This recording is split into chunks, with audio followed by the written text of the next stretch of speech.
हरे कृष्णा कृष्णा कृष्णा हरे हरे, हरे राम राम राम हरे हरे। ब्रज 84 कोस परिक्रमा के पहला दिन में मैं आप सब भक्तों का हार्दिक स्वागत करता हूँ। अभी हम लोग बहुत ही महत्वपूर्ण स्थान तालवन पे खड़े हैं। तालवन, ताड़ी है ना, ताड़ी मतलब शराब।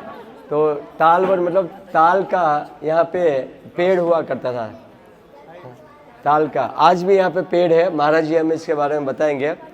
तो मथुरा से हम लोग आए। मथुरा में कंस का साम्राज्य था, कंस का किला था।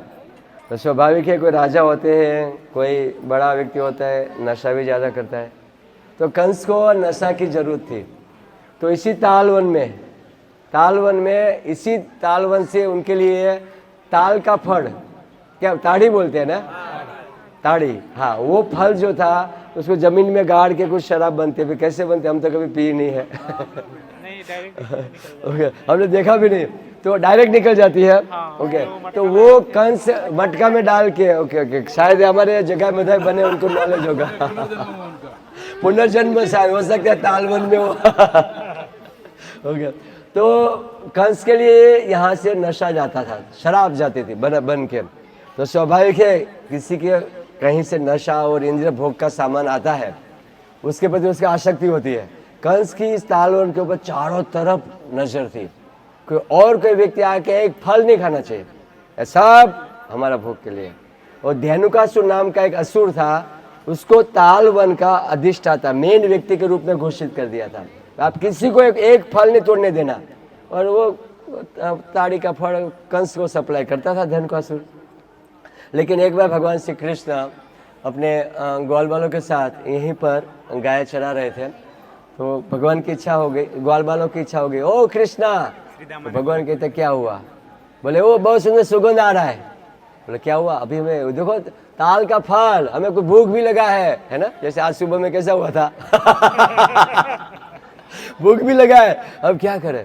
तो कृष्ण कहते क्या, ओ ताड़ी, ताल फल, हम फल खाएंगे। तो अपने सखाओं के साथ कृष्ण जा रहे थे। बोले धेनुकासुर नाम का असुर है, आप यहाँ पे नहीं जा सकते। तो बलराम जी भी थे, कृष्ण भी थे। और जैसे सखाओं के साथ गए अंदर और फल वगैरह पेड़ से तोड़ना खाना वगैरह शुरू कर रहे थे, तो धेनुकासुर को मालूम पड़ा वो तो गधा था, गधे के रूप में रहता था। ये ब्रज में जो असुर है नाना प्रकार के शरीर में है। आपको लास्ट दिन वृंदावन परिक्रमा करनी है, आप परिक्रमा करने जाओगे तो वहां पर केशी घाट है।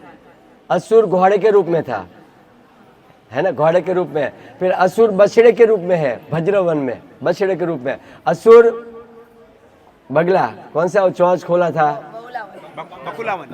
बकासुर।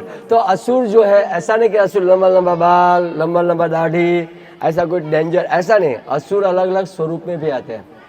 कभी कभी ऐसा भी होता है, असुर जो है टाई बाई पहन के भी आ जाता है ना, ऐसे भरोसा नहीं कलयुग में। तो वो जो असुर था, धेनुकासुर था, गधे के रूप में था। और देखा उन्होंने, ओ कृष्ण, कोई लड़का है अपने सखाओं के साथ इधर आ रहे हो, तो इतना आवाज करता हुआ, गधा की तरह भौंकता हुआ, आवाज करता हुआ आया। और बलराम जी और कृष्ण है ना अपने सखाओं के साथ यहाँ पर थे, और आक्रमण कर बलराम जी के साथ उनका फाइटिंग हुआ। बलराम जी ने उसका पैर पकड़ा और ऐसे 3 राउंड मारा, और राउंड मार के इस ताड़ी के पेड़ के ऊपर फेंका, उसका राम नाम सत्य हो गया। तो भगवान जी के भैया के जय। अभी आप दर्शन करोगे तो दाऊ जी का दर्शन होगा, यहाँ आपको राधा रानी नजर नहीं आएगी। ये दाऊ जी का एरिया है। ये किसका है? दाऊ जी का एरिया। दाऊ जी ने यहाँ पर धेनुकासुर का वध किया था। आप लोग कहोगे प्रभु जी धेनुकासुर था कौन? वाह, असुर। कभी ऐसा लगता है कि असुर कौन बनता है? क्या हम लोग बनने वाला है क्या? असुर कौन बनता है? असुर तो असुर जो था एक साहसिक, आपने बलि महाराज का तो नाम जाना है, जो बलि महाराज जो दान देने में प्रख्यात थे, है ना। तो उनका पुत्र का नाम था साहसिक। वो साहसिक था। स्वाभाविक है, बलि महाराज इतना राजा, इतनी संपत्ति, लेकिन बेटा जो था वो भोग में लगा हुआ था। गंध माधव पर्वत के ऊपर अप्सराओं के साथ नाचना गाना और नाना प्रकार का संगीत बजाना, गंधर्वों अप्सराओं के साथ, यही उसका काम था। और वहीं पर दुर्वासा ऋषि रहते थे। कौन रहते थे? अब तो जानते हैं दुर्वासा ऋषि श्राप देने में 1 नंबर है। जहां दुर्वासा ऋषि के चक्कर में मत फंसो। अब समझ गए, दुर्वासा ऋषि नजर आए मतलब कहीं वो आए मतलब कुछ उथल पाथल होगा, क्या तो किसी को श्राप दे देगा, कुछ तो करेगा, ऐसे नहीं चलेगा। दुर्वासा ऋषि आए मतलब कुछ तो होगा। तो वो ध्यान लगा रहे थे, उनको डिस्टर्ब हो रहा था, बड़ा गुस्सा आया। अरे क्या आप गधे की तरह भोग कर रहे हो, अभी भी गधा बन जाओ। अरे बाप रे, वो तो गधा बन गया। और फिर बाद में दुर्वासा जी का हाथ पैर छोड़ने लगा, बोले मुझे क्षमा करो, मुझे माफ कर दो। तो दुर्वासा जी ने कहा कि ठीक है, कोई बात नहीं। जब भगवान द्वापर में कृष्ण प्रकट हो गए, उसके द्वारा आपका वध करेंगे। दाऊ जी जो कृष्ण के भाई बलराम जी, वो आपका वध करेंगे और फिर आपका उद्धार हो जाएगा। हरि बोल, तालवन धाम की। हरे कृष्णा कृष्णा कृष्णा हरे हरे, हरे राम राम राम।